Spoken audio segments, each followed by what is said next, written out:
अच्छा, एक इस पे मैं चाहता हूँ कि थोड़ा सा मैं एक आपको ओवरव्यू दूँ कि पिछले 5-6 साल में जो भारत के साथ पाकिस्तान के ताल्लुकात हैं उसमें जो उतार चढ़ाव आए हैं वो क्या क्या हुआ है। जब 23 मार्च 2018 को पाकिस्तान की जो यौम पाकिस्तान की परेड थी, इसमें इंडिया के deputy high commissioner JP Singh को और मिलिट्री अटाशी ब्रिगेडियर विश्वास राव को यहाँ पे बुलाया गया था। तो ख्याल ये था कि जी पाकिस्तान और भारत के ताल्लुकात में कोई ब्रेक थ्रू होने वाला है। लेकिन अरसे के बाद 5 अगस्त 2019 को भारत ने 370 और 35A को सस्पेंड कर दिया और फिर उसके बाद जो तहरीक इंसाफ की हुकूमत थी उसने 7 अगस्त 2019 को भारत के साथ तजारत मुअत्तल कर दी और सफारती ताल्लुकात भी कुछ अरसे के लिए ख़त्म कर दिए। बाद में फिर 25 फरवरी 2021 को पाकिस्तान और भारत के दरमियान लाइन ऑफ कंट्रोल पर एक सीज़ फायर का ऐलान किया गया, जो कि DGMOs के दरमियान एक मुआहदा हुआ था। और उसके बाद फिर 31 मार्च 2021 को इकनॉमिक कोऑर्डिनेशन कमेटी की तरफ से निजी शोबे को भारत से 5 लाख टन चीनी दरामद करने की इजाज़त दी गई। यानी कि भारत के साथ तजारत को बहाल करने का फ़ैसला इकनॉमिक कोऑर्डिनेशन कमेटी ने कर दिया था, लेकिन फिर थोड़े दिन के बाद ये जो है ये रिवर्स हो गया। और 1 अप्रैल 2021 को जो वज़ीर-ए-आज़म इमरान खान साहब थे, उन्होंने भारत से तजारत बहाल करने का फ़ैसला दोबारा जो है इसको सस्पेंड कर दिया, मौखर कर दिया। और अब 23 मार्च 2024 को लंदन में इसहाक डार साहब ने दोबारा भारत के साथ तजारत के हवाले से एक अहम बयान दिया। मैंने आपसे पूछना ये है आतिफ खान साहब कि ये जब आपकी पार्टी की हुकूमत थी तो ECC ने एक दफ़ा तो तजारत को रिस्टोर करने के लिए नोटिफिकेशन कर दिया, लेकिन फिर उसको कैंसिल कर दिया गया। तो ये क्या हो रहा था? मुझे जहाँ तक पता है प्राइम मिनिस्टर साहब की इतना मतलब क्लियर उनको पता नहीं था। शायद कोई सरसरी सी डिस्कशन हुई हो, लेकिन मतलब इतना सीरियस उनको पता नहीं था। जब उनको पता चला तो उन्हें भी ये चीज़ अच्छी नहीं लगी और बाद में उसको वापस लेना पड़ा। ये एक मुझे जहाँ तक ये आपने एक बड़ा सिंपल सा जवाब दिया है। तो कैसर अहमद शेख साहब, यहाँ पे यही सवाल आता है कि ये जो डार साहब ने लंदन में बैठ के बयान दिया है, बयान तो उनका बड़ा अहम है और इंडियन मीडिया में उसकी हेडलाइंस भी चल गई हैं, तो क्या इसमें कैबिनेट और शहबाज शरीफ साहब बतौर प्राइम मिनिस्टर वो ऑन बोर्ड हैं? नहीं, अभी तक ये मामला कोई कैबिनेट में डिस्कस नहीं हुआ और मुझे नहीं पता शहबाज शरीफ साहब के इल्म में है कि नहीं या ऑन बोर्ड हैं वो कि नहीं। कैबिनेट में ये डिस्कस नहीं हुआ। और इस वक्त जबकि इंडिया में इलेक्शन हो रहे हैं और पिछले हमने यही देखा है कि इलेक्शन के करीब वो पाकिस्तान के ख़िलाफ़ बातें करते हैं। उनकी लीडरशिप जो है ना वो पाकिस्तान बैशिंग पे ही इलेक्शन लड़ते हैं।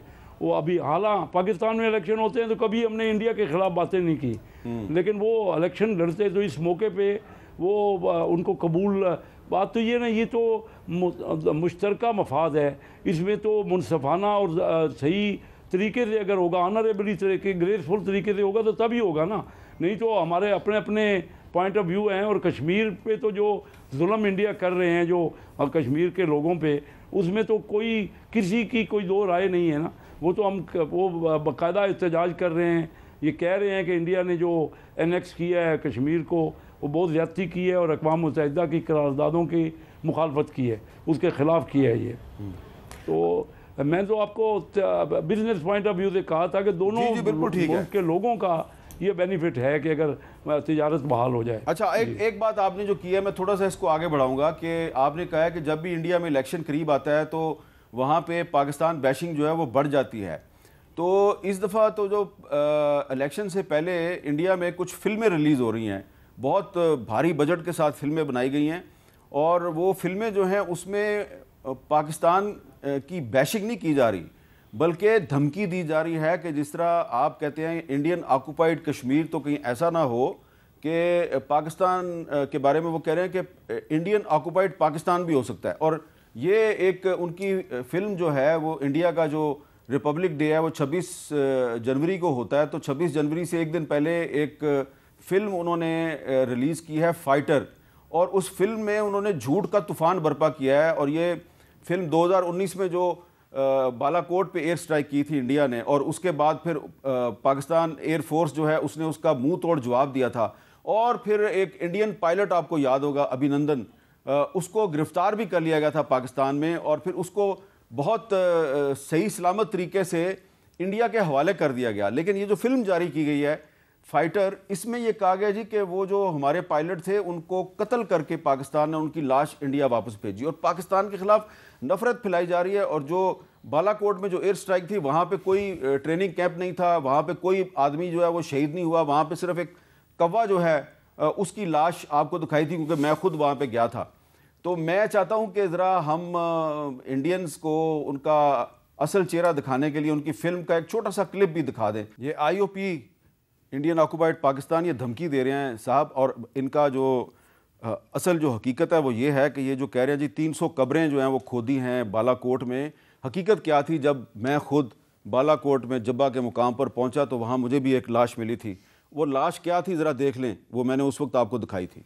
हमें ये एक मरा हुआ कौवा नज़र आया है, और हमें नूरान शाह साहब ने ये बताया है कि ये जो हिंदुस्तान का अटैक था, इस अटैक में जो वाहिद कैजुअल्टी है, अगर कोई मौत वाक़या हुई है तो वो इस कौवे की मौत वाक़या हुई है। और इस पे सितम ये हुआ है कि इंडिया की जो एयर फोर्स है उसकी एकेडमी के कैडेट्स ने इस फिल्म में एक्टिंग की है, यानी कि एयर फोर्स के सिटिंग कैडेट्स ने एक्टिंग की है जी इस फिल्म में, और इंडियन गवर्नमेंट ने भारी बजट भी दिया है। लेकिन अब हुआ क्या है कि इस फिल्म में कुछ ऐसे मनाजर थे कि इंडियन एयर फोर्स की वर्दी पहन के एक मेल पायलट और फीमेल पायलट आपस में जो कुछ कर रहे थे, तो उस पर जो एक सिटिंग स्क्वाड्रन लीडर है इंडियन एयर फोर्स की, उसका नाम है सुमैया दीप दास, उसने इस फिल्म के डायरेक्टर को और प्रोड्यूसर को लीगल नोटिस दे दिया, और ये कहा है कि ये जो फिल्म है इससे इंडियन एयर फोर्स का जो इमेज है और हमारी रेपुटेशन है वो ख़राब हुई है, क्योंकि इसमें आप खुलेआम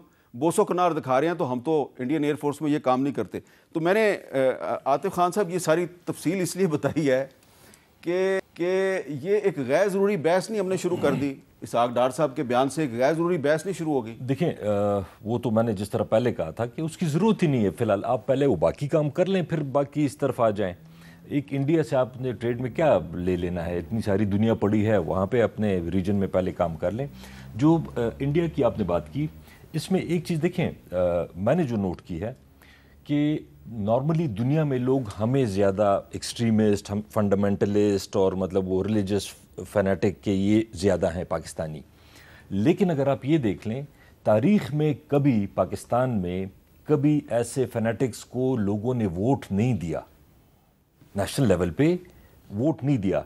और इंडिया में अगर आप देख लें, इंडिया में ज़्यादा ये बीजेपी क्या चीज़ है, बीजेपी भी वही मतलब हिंदू एक्सट्रीमिस्ट है ना, जो कि मुसलमानों से नफ़रत, पाकिस्तान से नफ़रत, इस बिना पे उन्होंने वोट नैरेटिव बनाना होता है वोट। इंडियन मेरे ख्याल में ये लोग ज़्यादा वहाँ पे फैनेटिक्स हैं, पाकिस्तान की बनिस्बत ज़्यादा एक्सट्रीमिस्ट हैं। हमने तो कभी नेशनल लेवल पे पाकिस्तानियों ने इस तरह की किसी पार्टी को वोट नहीं दिया जो मतलब इतने एक्सट्रीमिस्ट हों। नॉर्मल पॉलिटिकल पार्टी जो नॉर्मल अपना सियासी एजेंडा चलाती हैं उनको दिया है। इंडिया में ये चीज़ ज़्यादा है, यही चीज़ उनका एक्सप्लॉइट करती है, फिर जो इनकी लीडरशिप है वो मज़ीद बढ़ता है। और मेरे ख्याल में पिछले 2-3 दफ़ा से मोदी ने इसको एक्सप्लॉइट करना शुरू किया, उसको कामयाबी भी मिली। अभी वो उसमें जो फाइटर में दिखा रहे हैं कि एक कौवे की जगह 300 कब्रें बता रहे हैं, तो वो इस हद तक झूठ पे चले गए हैं कि जी इसी से हमने जीतना है, तो वो और मज़ीद झूठ बोलेंगे।